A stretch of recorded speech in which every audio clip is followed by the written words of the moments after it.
स्वागत है आप लोग का यूपीपीएससी मेंटर ग्रुप पे। हम लोग करंट का सीरीज इम्पोर्टेंट चला रहे थे। इसमें छठा वीडियो है और थोड़े थोड़े टाइम के लिए 15-20 मिनट के हर वीडियो बनाया गया है। ये छठा है। अगर आपने नहीं देखा होगा तो इसका प्लेलिस्ट क्रिएट कर दिया गया, आप इसी चैनल में प्लेलिस्ट में देख सकते हैं।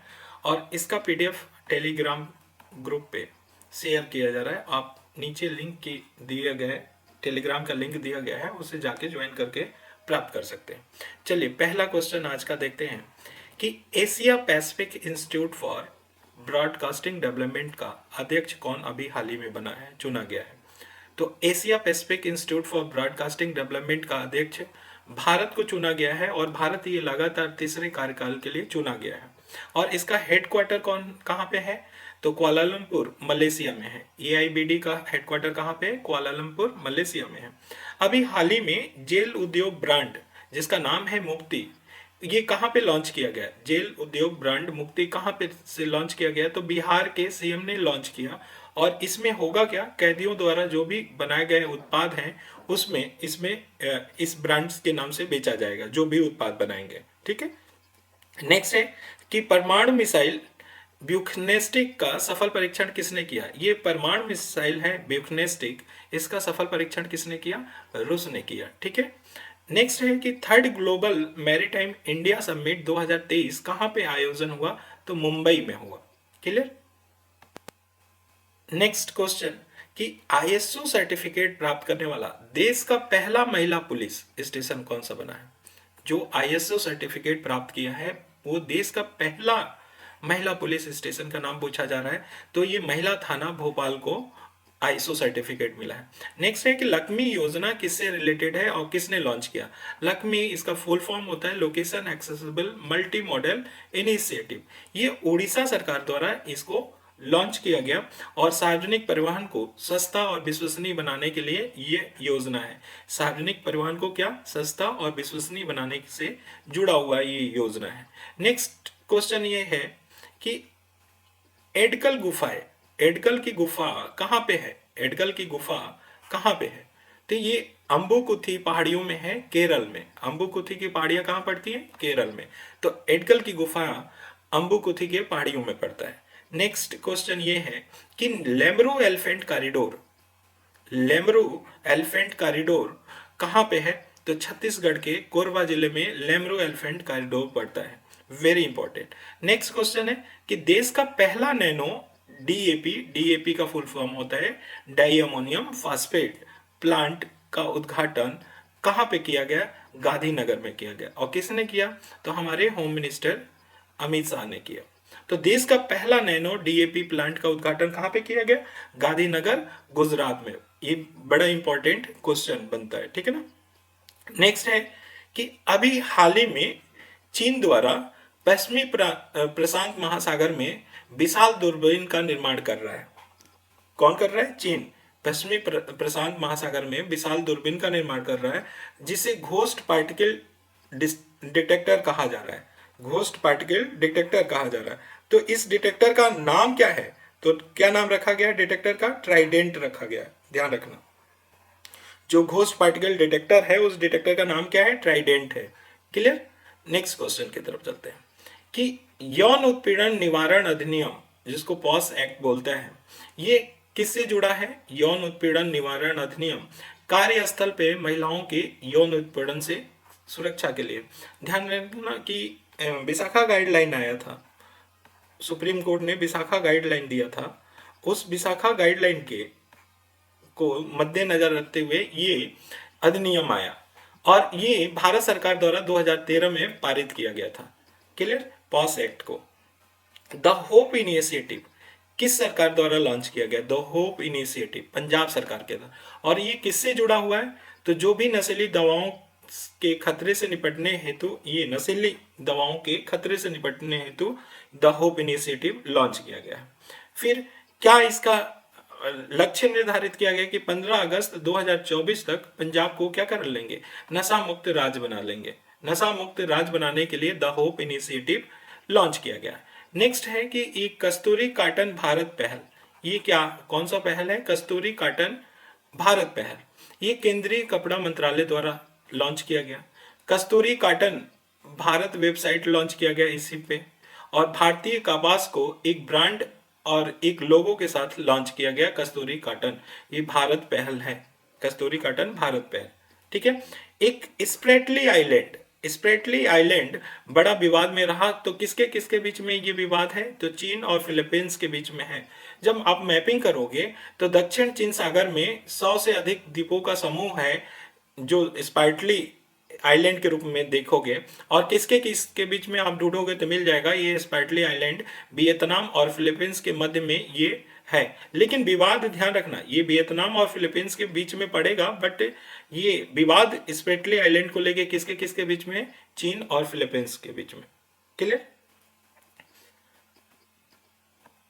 एक और अभी हाल ही में खोजा गया, ये बात का पता लगाया गया कि इन्फेंटाइल हाइपोफास्फेटेसिया, ये है क्या?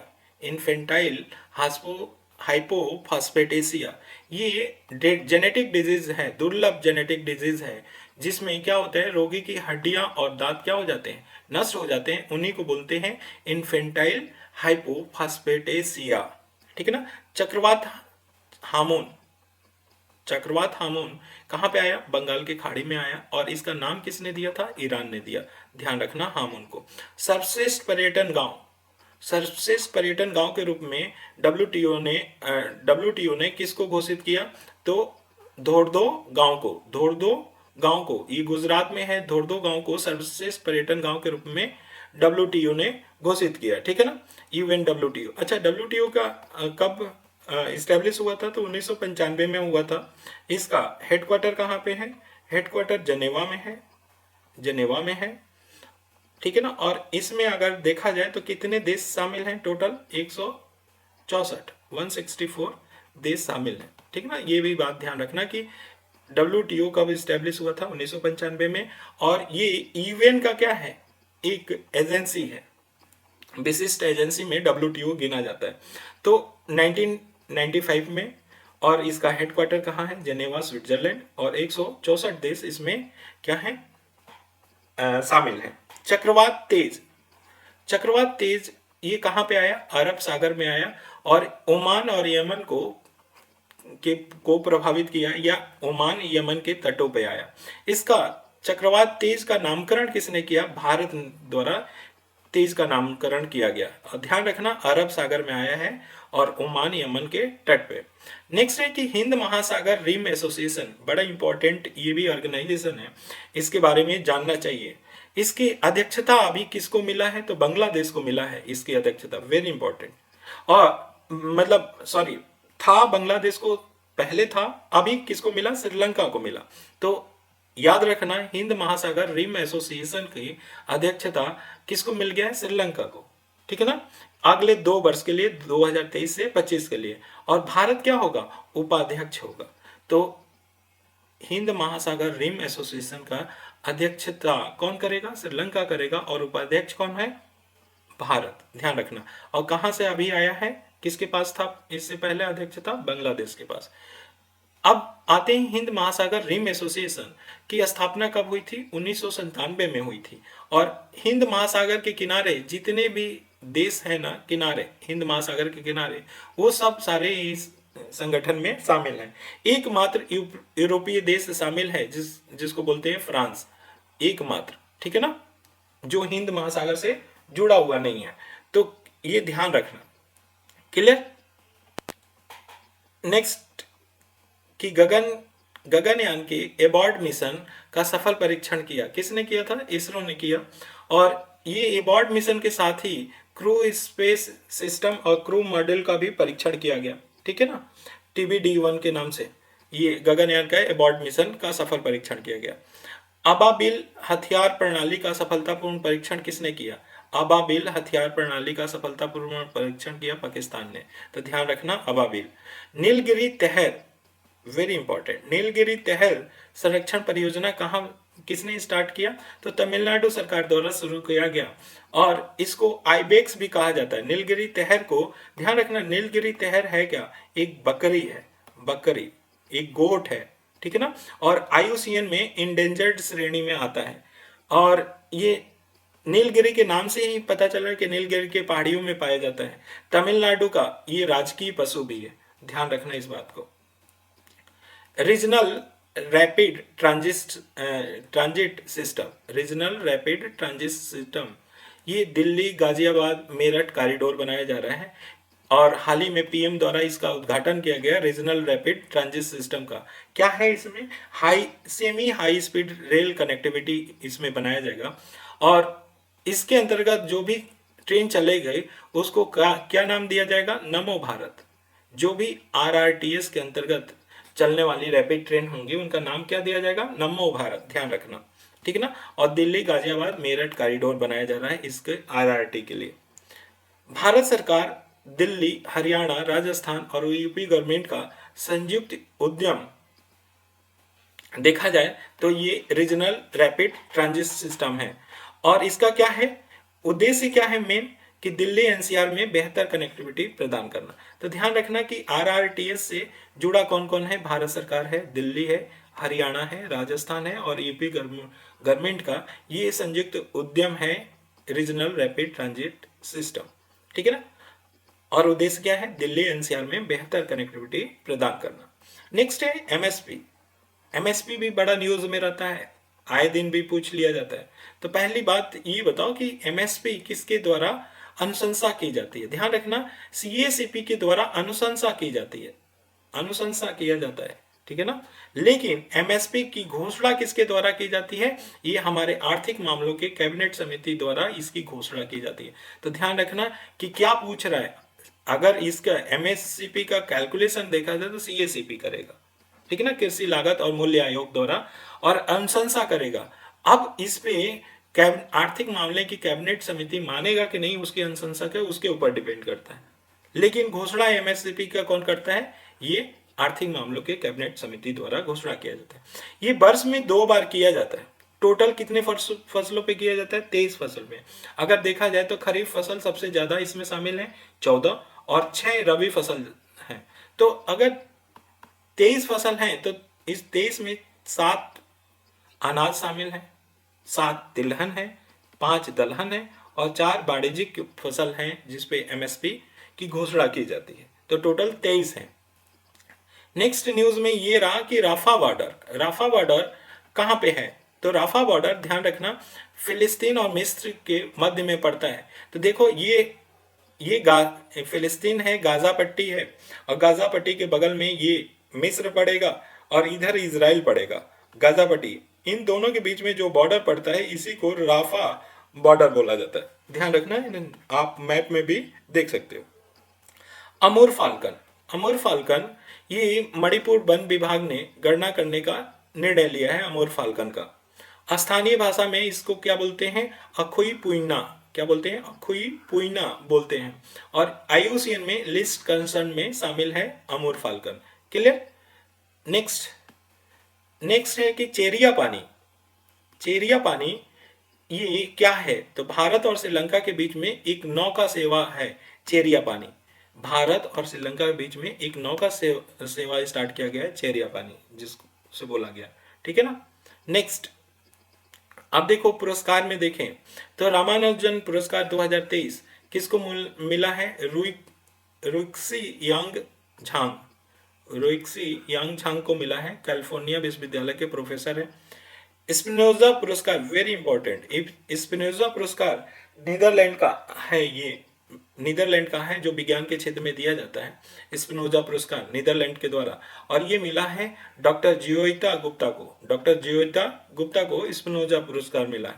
Tata literature life time achievement award 2023 किसको दिया गया है, तो CS लक्ष्मी को दिया गया है। इसको अम्बाई भी बोलते हैं, तमिल लेखिका हैं और नारीवादी लेखिका के रूप में जानी जाती हैं। तो Tata literature life time achievement award किसको मिला है, CS लक्ष्मी को मिला है, ठीक है ना। नेक्स्ट अगर देखें तो बुकर पुरस्कार वेरी इंपॉर्टेंट, बुकर इस पुरस्कार 2023 किसको मिला है, चेतना मारू को मिला है। ये भारतीय मूल के लेखिका हैं, इनको मिला है चेतना मारू को। इनका उपन्यास का नाम क्या है, वेस्टर्न लेन। तो इंपॉर्टेंट ये भी उपन्यास भी रहेगा, ध्यान रखना है। वेस्टर्न लेन किसने लिखा है, चेतना मारू ने लिखा है। इनको बुकर पुरस्कार मिला। राष्ट्रीय लता मंगेशकर सम्मान 2022 किसको दिया गया, ध्यान रखना 2022 दिया गया है उत्तम सिंह को संगीत के क्षेत्र में। और किशोर कुमार सम्मान किसको दिया गया है, धर्मेंद्र जी को दिया गया है अभिनय के क्षेत्र में।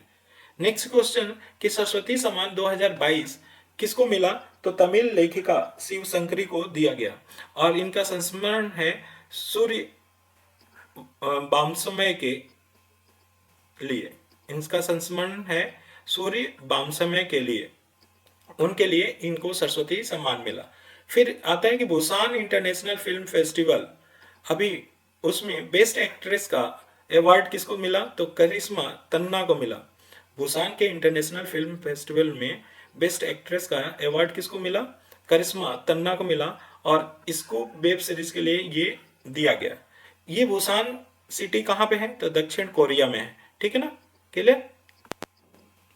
नेक्स्ट क्वेश्चन कि सत्यजीत रे लाइफ टाइम अचीवमेंट पुरस्कार, सत्यजीत रे लाइफ टाइम अचीवमेंट पुरस्कार 2023 किसको दिया गया, माइकल डगलस को। ये अमेरिकन अभिनेता हैं, इनको सत्यजीत रे लाइफ टाइम अचीवमेंट पुरस्कार दिया गया।